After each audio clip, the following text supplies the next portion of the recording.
Apa kata Ustaz? Bersabda Nabi SAW, yaqulullahu ta'ala. Kalau sudah dikatakan hadis yaqulullahu ta'ala berarti hadis qudsi, bukan Al-Quran ya. Apa kata Allah? Ana inda dhanni abdi bi. Aku, kata Allah, sesuai dengan prasangka hambaku.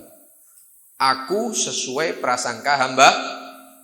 Karena itu berprasangka baiklah selalu kepada Allah Subhanahu wa ta'ala. Karena yang Anda prasangkakan itu akan terjadi. Contoh, sakit, corona, omikron, penyakit apapun. Kemudian dalam hatinya, saya ini kok dibuat sakit ya sama Allah ya. Berarti Allah ini benci sama saya. Maka Allah benci kepada dia. Kenapa? Ana inda dhanni abdi. Saya sesuai dengan prasangka hambaku. Kalau dia menyangka bahwa Tuhannya Allah benci terhadap dia, maka Allah benci kepada dia. Sesuai dengan prasangkanya. Jadi kalau dia sakit menyatakan, alhamdulillah, saya dibuat sakit sama Allah. Mungkin dosa-dosa saya ini masih banyak, ingin diampuni. Derajat saya ingin diangkat oleh Allah. Allah cinta kepada saya. Loh, ini prasangka baik kepada Allah. Maka Allah cinta kepada hamba tersebut. Ana inda dhanni abdi, saya sesuai prasangka hambaku kepadaku, kata Allah. Buka dompet, ya, daluk duwe 2.000, 5.000, mulai biyen sampai saiki. Ndak mundak-mundak. Padahal ya sholli jamaah ya, 5 waktu di masjid, ya maca Quran, ya nyekel tasbih, ya hadir majelisnya. Ya Abdullah Barak badak sugi-sugi tapi.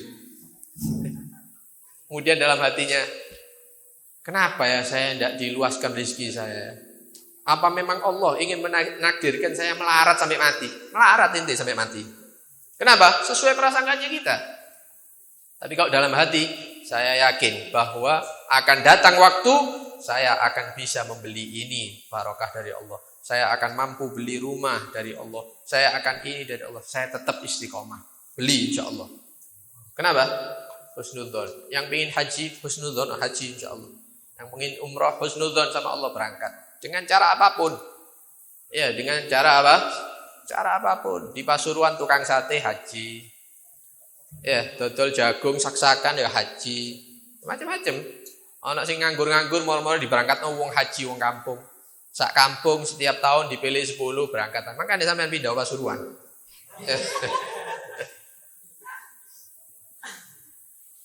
Wa ana ma'ahu idza dzakarani. Dan aku, kata Allah, ma'ahu, bersama dia, hambaku, idza dzakarani, jika dia ingat, zikir, ingat kepada aku, kata Allah Subhanahu wa ta'ala. Allah itu tidak akan lepas daripada hambanya, baik yang zikir, yang tidak zikir, yang ingat, yang lupa, pasti Allah bersama kita memang. Tapi ketika kita mengingat Allah, berzikir kepada Allah, maka ma'iyah itu lain lagi. Allah bersama kita maksudnya rahmat Allah bersama kita. Kelembutan Allah, lutfullah bersama kita. Ya. Wiqayah, penjagaan Allah bersama kita. Kenapa? Karena selalu ingat kepada Allah Subhanahu wa ta'ala. Kita ingat cerita ketika Nabi SAW hijrah dari kota Mekah ke Madinah, ditemani Sayyidina Abu Bakar As-Siddiq. Ketika sudah dekat orang-orang kafir Quraisy, mereka berdua masuk ke dalam goa. Goanya itu bukan lubang masuk gini, tapi masuk ke dalam. Ya, goa ke dalam. Ketika orang-orang kafir sudah sampai di depan goa, ya, itu kaki-kakinya orang kafir itu kelihatan. Ya, dilihat oleh Sayyidina Abu Bakar dan Nabi SAW, dilihat kakinya mereka. Kata Sayyidina Abu Bakar, ya Rasulullah, wis habis kita ini, dibunuh. Kenapa? Itu kalau dia merundukkan sedikit aja kepalanya, kelihatan kita sudah. Maka jawab Nabi SAW, ma dhannuka, ya, ithnani thalithuhumallah. Apa prasangka kamu, wahai Abu Bakar? Ada 2 orang di dalam gua dalam keadaan berbahaya. Kemudian yang ketiga adalah Tuhan mereka, Allah Subhanahu wa ta'ala. Artinya Allah bersama kita, wahai Abu Bakar. Jangan takut kalau Allah menghendaki tidak ketahuan, ya tidak ketahuan.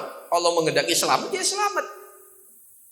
Yang ketiga di antara kita yaitu Allah. Allah bersama kita. Maka Allah membuat burung-burung yang ada di sekitar itu, burung merpati itu tidak terbang. Padahal burung merpati itu, apalagi yang liar ya, sehingga liar ya kelihatan manusia terbang, apalagi yang liar. Kalau sudah didekati manusia itu pasti terbang. Ini enggak, tambah mencelok-mencelok di situ, menandakan bahwa tidak ada orang di situ, di daerah itu. Belum lagi ditambah al-ankabut, ya, laba-laba yang membuat sarang di lubang tersebut. Kalau ada orang lewat, pasti sarangnya rusak. Ini tidak rusak, tidak mungkin ada orang di dalamnya.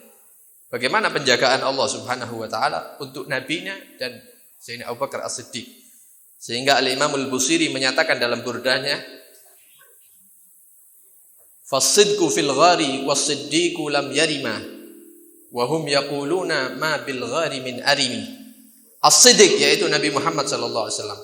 Was-Siddiq yaitu Sayyidina Abu Bakar As-Siddiq lam yarima, mereka tidak keluar, tetap di dalam itu goa. Wahum yaqulun, dan orang-orang kafir menyatakan, ma bil ghari min arimi, di gua ini tidak mungkin ada orang. Ya, kenapa? Ada sarangnya, apa laba-laba, ada burung di situ ya. Sehingga dikatakan wiqayatullahi aghnat an mudha'afatin minad duru'i wa an 'alin minal utumi.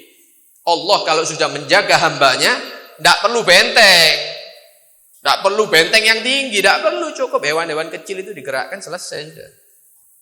Karena ma'allah, bersama Allah Subhanahu wa ta'ala. Karena itu dalam Al-Quran aulia itu dikatakan la khaufun alaihim wa la hum yahzanun. Para wali-wali Allah itu mereka tidak pernah takut, tidak pernah susah. Kenapa? Ada Allah. Kalau ada anak kecil mau jalan, kemudian ada hewan yang dia takut, ya, mungkin kucing, namanya anak kecil, tidak ngerti, atau hewan apa misalnya, atau dia takut diganggu sama teman-temannya yang nakal-nakal, tapi ketika digandeng sama abahnya, sama ayahnya, takut apa enggak? Ya enggak. Kenapa? Bersama orang tuanya, santai. Para wali itu gitu, seperti anak kecil yang digandeng sama orang tuanya, yang gandeng sama Tuhannya Allah Subhanahu wa ta'ala, tidak pernah takut, tidak pernah khawatir apapun. Nah, kemudian fa in dzakarani fi nafsi dzakartuhu fi nafsi wa in dzakarani fi mala'in dzakartuhu fi mala'in khairin minhum. Dan jika dia menyebutku, kata Allah, hamba tersebut fi nafsihi, sendirian. Para ulama ada mengatakan dalam hati, ingat Allah dalam hati.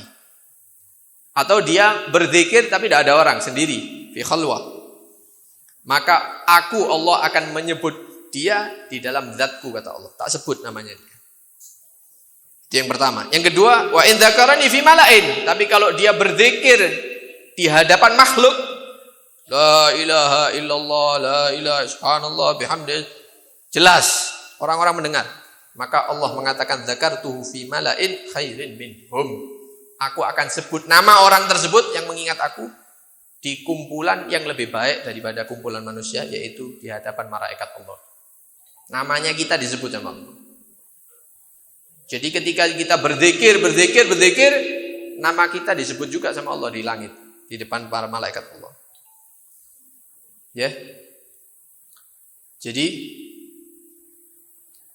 kita sebut, perbanyak sebut, nyebut nama Allah, mengingat Allah, maka kita akan diingat oleh Allah Subhanahu wa ta'ala.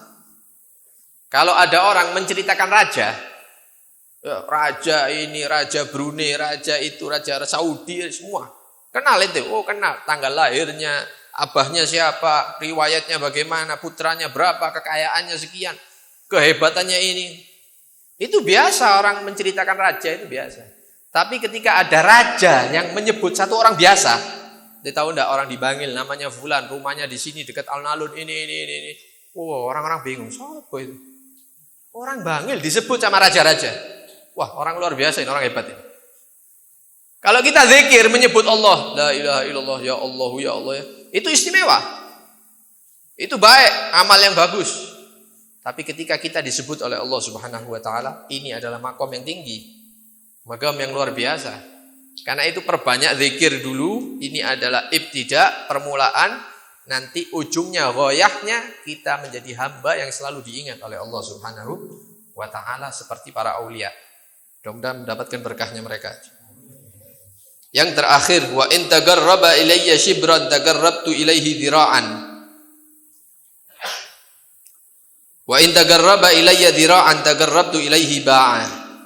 Jikalau ada hamba yang mendekat kepadaku satu jengkal saja, semakin dekat, sedikit saja, maka aku akan mendekat kepada dia sehasta,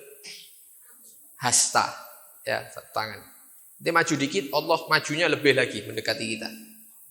Wa in tagarraba ilaihi dhira'ah, kalau dia mendekat kepadaku seukuran satu dhira', satu hasta, tagarrabtu ilaihi ba'ah, maka aku akan mendekat kepada dia ba'ah, satu depah, lebih lagi. Jadi amal kita sedikit, balasannya Allah itu besar. Ketika hamba itu mendekat kepada Allah, maka Allah akan mendekat kepada hamba tersebut. Ini balasan yang memang sebenarnya tidak setimpal sama sekali. Balasan yang memang tidak setimpal sama sekali. Dan kita hamba ini sifatnya dhaif memang. Sifatnya adalah lemah. Tidak mungkin usaha maksimal itu seperti para malaikat, tidak bisa. Kita butuh tidur, butuh makan dan lain-lain. Dhaif. Jadi ibadah kita yang sekadarnya dibalas sempurna oleh Allah Subhanahu wa ta'ala. Wa in atani yamshi ataitu harwalah. Kalau dia mendatangi aku, hamba tersebut dalam keadaan jalan mendekat kepada Allah, maka Allah akan mendekat kepada dia dengan cara berlari lebih cepat. Kalau ada anak kecil ketemu dengan abahnya atau ibunya dari jauh, anak kecil ini akan lari. Ya abah, ya ayah misalnya, ibu, bapaknya larinya lebih cepat. Kenapa? Sayangnya lebih besar kepada anak. Disambut, ditarik, kadang diangkat, ya, kadang dirangkul, dan balasannya itu lebih. Kalau kita mendekat kepada Allah dengan cara berjalan, maka Allah akan mendekati kita dengan cara berlari. Jadi kita punya Tuhan ini, kita punya Allah ini adalah yang paling ahli di dalam membalas kebaikan. Karena itu salah satu sifat Allah dikatakan syakur. Kalau ada manusia kita kasih, ya, tak kasih 50.000. Terima kasih. Besok ketemu anak lagi misalnya, tak kasih 500 rupiah, terima kasihnya sama dia. Ya, terima kasih Allah, saya butuh ini. Ini namanya syakur ini. Orang yang pandai berterima kasih. Allah itu memiliki sifat syakur. Kita amal sedikit dibalas dengan balasan yang luar biasa oleh Allah Subhanahu wa ta'ala. Karena itu yang tersisa bagi kita hanyalah mari kita iqbal. Ya, kita meluruskan jalur kita kepada Allah Subhanahu wa ta'ala. Ya, yang masih sholatnya tidak karuan, sudah bukan waktunya sudah.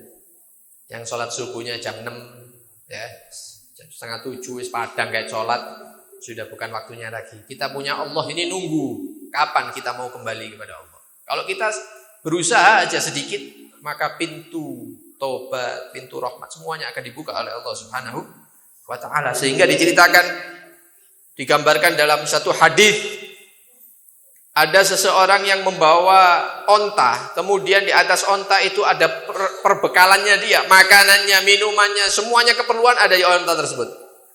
Setelah nyampe di gurun pasir, ternyata ontanya ini lari daripada dia, dikejar, hilang. Panas, dalam keadaan panas, dicari, tidak ketemu sudah. Dalam hatinya dia, kalau onta ini tidak ketemu, saya mati di sini sudah. Karena tidak ada kehidupan. Makanannya dia ada di atas onta, minumannya semuanya di situ. Apa yang dia lakukan? Pasrah. Ada pohon, dia bernaung di bawah pohon menunggu kematian.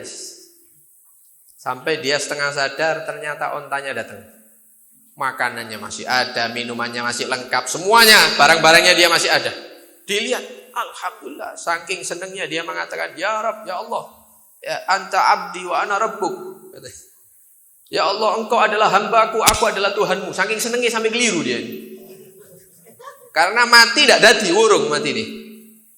Itu kata Nabi Shallallahu Alaihi Wasallam, Allah lebih farhan, lebih suka ketika hambanya kembali kepada Allah, melebihi senangnya orang tadi yang sudah hampir mati ternyata ketemu itu hewannya yang membawa makanan dan minum. Itu Allah lebih suka, lebih senang kepada hamba ketika dia kembali bertobat ke jalan Allah Subhanahu wa Ta'ala. Oleh karena itu, ya jangan berkecil hati, ya anak yang banyak dosa, ya saudara-saudara kita yang banyak dosa, itu Allah membuka pintu maghfirahnya, pintu tobatnya di pagi hari, supaya orang-orang yang bermaksiat di malam hari tadi malam itu bisa diterima oleh Allah. Dan Allah membuka pintu tobatnya di malam hari bagi orang-orang yang bermaksiat di pagi atau di siang hari. Pintu tobat tidak akan ditutup oleh Allah Subhanahu wa Ta'ala. Mudah-mudahan dosa-dosa kita diampuni oleh Allah Subhanahu wa Ta'ala. Mudah-mudahan kita diberi kekuatan oleh Allah Subhanahu wa Ta'ala, bisa kembali ke jalan Allah. Mudah-mudahan ilmu yang kita dapatkan dari majelis-majelis ini menjadi ilmu yang bermanfaat, yang bisa menjadikan kita orang-orang yang selamat dunia sampai akhirat. Dan kita doakan para habaib kita, guru-guru kita semoga sehat walafiat, panjang umur fi taatillah. Mudah-mudahan perjuangannya, usahanya diberi bantuan oleh Allah Subhanahu wa Ta'ala. Amin ya rabbal alamin.